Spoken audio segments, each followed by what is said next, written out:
আহারে বাংলাদেশ, হায় রে বাংলাদেশ, কি চমৎকার বাংলাদেশ। আচ্ছা, একটা কথা সত্যি করে বলবেন, এই দ্বিতীয় টেস্টের তৃতীয় দিন খেলা শুরু হওয়ার 1 ঘন্টা পর আপনার কি এটা একবারও মনে হয়নি আরে এটা কি করলো বাংলাদেশ? দ্বিতীয় দিন এত ভালো পজিশনে থেকে খেলা শেষ করার পরও তৃতীয় দিন প্রথম ঘন্টার মধ্যেই তারা এইভাবে বিনা যুদ্ধে পাকিস্তানকে ম্যাচটা ছেড়ে দিল। এইভাবেও কি আর কি হেরে যাওয়া যায়? মনে হয়েছে কিনা বলুন। তখন তো এরকমও মনে হচ্ছিল যে বাংলাদেশ ফলোয়ানটা আটকাতে পারবে তো। ফলোয়ান তো দূরের কথা, 100 রান টপকাতে পারবে তো। 100 রানও ছেড়ে দিলাম, ইভেন 50টা টপকাতে পারবে তো। মনে হয়েছিল কিনা বলুন। 26 রানে যে টিমের 6 উইকেট চলে যায় সেখানে তো এইরকম ভাবনা চিন্তা আসতেই পারে। আর কি দেখলাম এই দিনের শুরুতে আর কি সাদমান আর জাকির যখন শুরু করলো তারা প্রথম 4টা ওভার সার্ভাইভ করে মাত্র 4 রান করলো। তারপরে আর কি 14 রানে প্রথম উইকেটের পতন ঘটলো। তারপর আর কি মাত্র ওইখান থেকে 34 বলের মধ্যেই Bangladesh all of a sudden হয়ে গেল 26 রানে 6 উইকেট। এদের মধ্যে 3 সিনিয়র ব্যাটসম্যানও ছিলেন, সাকিব, মুশফিক আর মমিনুল। মানে এক প্রকার তখন বলতে গেলে বাংলাদেশের পুরো কোমরই গুড়িয়ে গেছে। যেটা বলছিলাম তখন এইরকমও আশঙ্কা হচ্ছিল 100 বা 50 রান টপকাতে পারবে তো। ঠিক তখন এই সময় আবির্ভাব ঘটল মেহেদী হাসান মিরাজ আর লিটন কুমার দাসের। ঠিক গত ম্যাচেও তারা যেভাবে আর কি মিডিল অর্ডারে কন্ট্রিবিউট করেছিল মুশফিকুর রহিমের সাথে। যাই হোক, মুশফিক এই দিন আর একটা আর কি খুব ভালো ডেলিভারিতেই আর কি বলতে গেলে আউট হয়েছেন। মীর হামজার একটা আর কি অল অফ আ সাডেন একটা আর কি হঠাৎ শর্ট পিচ লেংথে আর কি একটু এক্সট্রা বাউন্সে তিনি বিট হয়ে এখানে উইকেট কিপারের হাতে ক্যাচ দিয়ে এসছেন।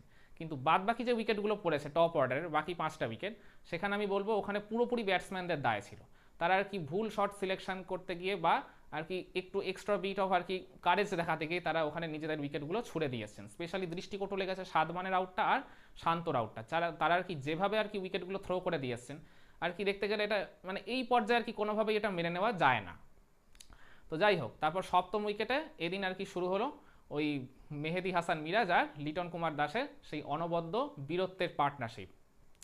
আর কি তারা এই দিন আর কি খুবই স্বাভাবিক আর কি প্রথম আর কি ওই মানে 34 বলের মধ্যেই যখন বাংলাদেশের আর কি 6-6টা উইকেট চলে যায় 12 রানের মধ্যে, তারপর তো আর কি একটু দেখে স্টার্ট করতেই হবে। তো তারা আর কি মানে যথারীতি আর কি একটু দেখে ধীরে শুনে আর কি স্টার্টটা করলেও তারপর আস্তে আস্তে তারা খোলস ছেড়ে বেরোতে থাকে। তারপর তারা মানে কাউন্টার অ্যাটাকের মাধ্যমে পাকিস্তানের বোলারদের আর কি রেজিস্ট করার চেষ্টা করে। তো যাই হোক আর কি মানে 5 উইকেট আর কি প্রথম আধা ঘন্টার মধ্যেই চলে যাওয়ার পরও এদিন আর কি প্রথম সেশনটা তারা আর কি খুব ভালো মতোই শেষ করে 75 রান তারা তোলে। তো তখন বাংলাদেশের স্কোর দাঁড়ায় 85 রানে 6 উইকেট। তো এরপর আর কি যথারীতি সেকেন্ড সেশনেরও খেলা শুরু হলো। সেখানেও আর কি বেশ কিছু চমৎকার আর কি চোখ ধাঁধানো cover drive, on drive, off drive, slog sweep, pull shot, সব রকম শটই তারা খেলছিলেন। ইভেন মানে মেহেদী হাসান মিরাজও আর কি এমন কিছু কিছু চোখ ধাঁধানো শট খেলছিলেন, প্রথমে আমি আর কি দেখে মনেই হচ্ছিল যে ওটার মধ্যে লিটন কুমার দাসই খেলছেন। তারপর স্কোর কার্ড দেখে আমার আর কি ভুলটা ভাঙলো। যাই হোক আর কি তিনিও আর কি খুব চমৎকার আর কি দৃষ্টিনন্দন শট খেলছিলেন অ্যালং উইথ লিটন দাস। আর লিটনের কথা তো আলাদা করে বলার কিছুই নেই, তিনি যখন আর কি ছন্দে থাকেন, তিনি যখন টাচে থাকেন তখন আর কি তার আলাদা করে কোনো ব্যাখ্যা বিশ্লেষণের প্রয়োজন হয় না। আগের ম্যাচে যে সেঞ্চুরিটা তিনি ফেলে এসেছিলেন সেটাই তিনি আক্ষেপটা পুষিয়ে দিলেন এই ম্যাচে। তো আর কি সেকেন্ড সেশনে আর কি তারা আর কি খুব ভালো মতোই আর কি খেলছিল, মনে হচ্ছিল তারা উইকেটলেস অবস্থাতেই সেকেন্ড সেশনটা শেষ করবে। 100+ রানও তুলে ফেলেছিল। তখন আর কি এরকমও স্বপ্ন দেখা হচ্ছিল যে আর কি মানে বাংলাদেশ যেখানে আর কি তখন মনে হচ্ছিল যে ফলোয়ানটা টপকাতে পারবে কিনা সেকেন্ড সেশনে আর কি যখন 3-4 ওভার খেলা বাকি তখন এরকমও আর কি স্বপ্ন সব অনেকেই দেখতে শুরু করে দিয়েছিল। ইভেন দেখাটাও স্বাভাবিক যে 26-6 থেকে যেখানে এত দূর পর্যন্ত রেস্কিউ তারা করে ফেলেছিল, 180+ রান তখন উঠেও গেছিল। তো সেই সময় আর কি তখন এরকম মনেও হচ্ছিল যে পাকিস্তানের থেকে কিছু যদি লিড নেওয়া যায় তাহলে তো অন্তত আর কি ভালোই হয়, অন্তত 10-20টা রানেরও যদি লিড নেওয়া যায় সেটাই তো বোনাস। তো যাই হোক আর কি মানে টি ব্রেকের ঠিক একটু আগেই আর কি পরপর ওখানে দুইটা উইকেট চলে গেল। প্রথমে ওই মেহেদী হাসান মিরাজেরকে এখানে আর কি কট অ্যান্ড বল করলেন খুররম শাহজাদ, আর তারপর পরেই তাসকিন আহমেদের উইকেটটাও আর কি তুলে নিলেন ওই খুররম শাহজাদি। তো আর কি 191 আর কি 6 ছিল, সেখান থেকে আর কি বাংলাদেশ আর কি যখন টি ব্রেকে গেল তখন রানটা হয়ে গেল 193-8। ওইখানে আর কি মুশফিক এই মিরাজ আর লিটনের জুটিটা ভেঙে গেল 165 রানের।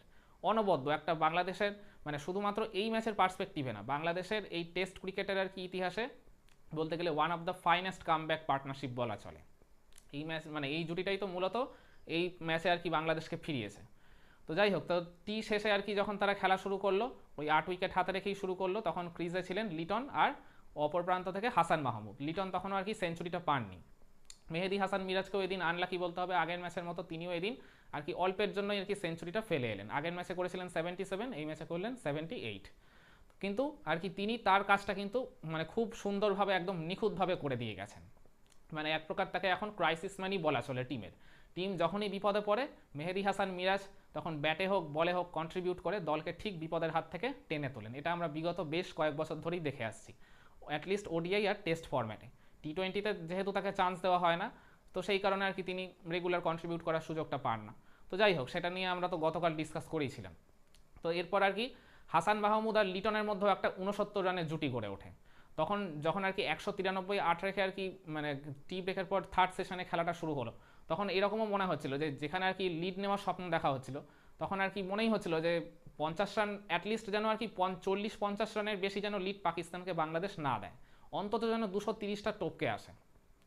তো তখন আর কি লিটন দাস ক্রিজে ছিলেন, আর তিনিও আর কি মানে খুব ভালো মতোই শট খেলে যাচ্ছিলেন, স্পেশালি আর কি স্পিনারদের অ্যাটাক করছিলেন।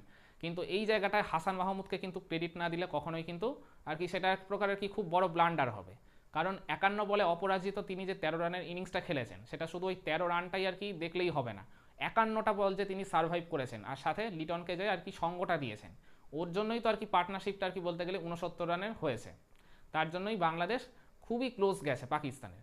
26-6 থেকে তারা শেষমেশ পৌঁছেছে 262-তে। এটা কিন্তু একদমই আর কি কোনো ফেলে দেওয়ার মতো কথা নয়।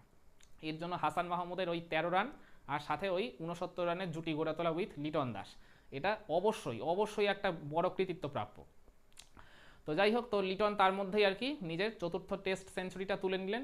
শুধু সেঞ্চুরি আর কি তুললেন না, তারপরেও আর কি তিনি আরও 38টা রান যোগ করলেন, যেটা দলের জন্য খুবই গুরুত্বপূর্ণ ছিল। এদিন তিনি আর কি অ্যাটাকিং শট খেলতে গিয়ে ওই পার্ট টাইম স্পিনার আগা সালমানকে আর কি একটা স্লক সুইপ করতে গিয়ে লং অনে আর কি ক্যাচ দিয়ে এসছেন আর কি। যাই হোক, ওটা বলতে গেলে আর কি কিছুটা আর কি লিটনেরও মানে ইয়ের দায় রয়েছে। তো আর কি সেই সময় লিটন মানে চেষ্টাই করছিল যে দ্রুত রান তোলার, তাকেও এখানে দোষ দিয়ে লাভ নেই। তো তিনি তার তো কাজটা করেই দিয়ে এসছেন।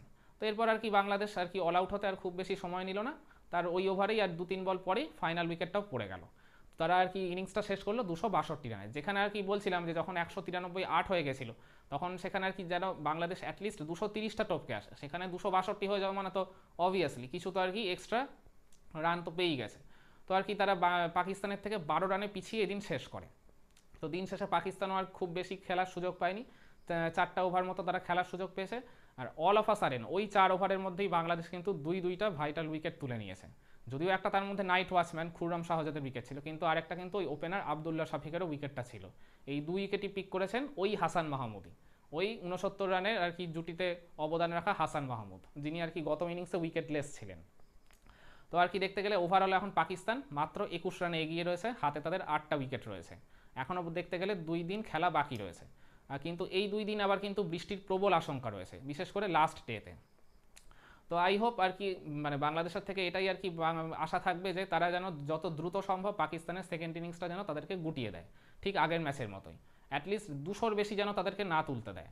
তাহলেই আর কি এই ম্যাচটা জয়ের প্রবল একটা চান্স থাকবে ফাইনাল ডেতে গিয়ে বাংলাদেশের, যদি আর কি এই দুদিন আর কি বৃষ্টি কোনো বাগড়া না দেয়। তো যাই হোক, আর কি দেখতে গেলে ওভারঅল ওই 26-6 থেকে 262 তোলা, এইটার জন্য অবভিয়াসলি ক্রেডিট দিতে হবে ওই লিটন দাস আর মেহেদী হাসান মিরাজকে, তাদের ওই অনবদ্য জুটিটা। আর সাথে এই লিডটাকে আর কি পাকিস্তানের এই লিডটাকে কমিয়ে দেওয়ার জন্য শেষে কি অবদানটা আছে ওই লিটন দাস আর ওই হাসান মাহমুদের ওই অনবদ্য 69 রানের জুটিটাও, এখানে হাসানকে আলাদা করে অবশ্যই ক্রেডিট দিতে হবে। তো যাই হোক, আর কি এই তৃতীয় দিনের খেলায় সেরা মুহূর্ত আপনার কাছে কোনটা, কমেন্ট করে জানিয়ে দিন তো দেখি।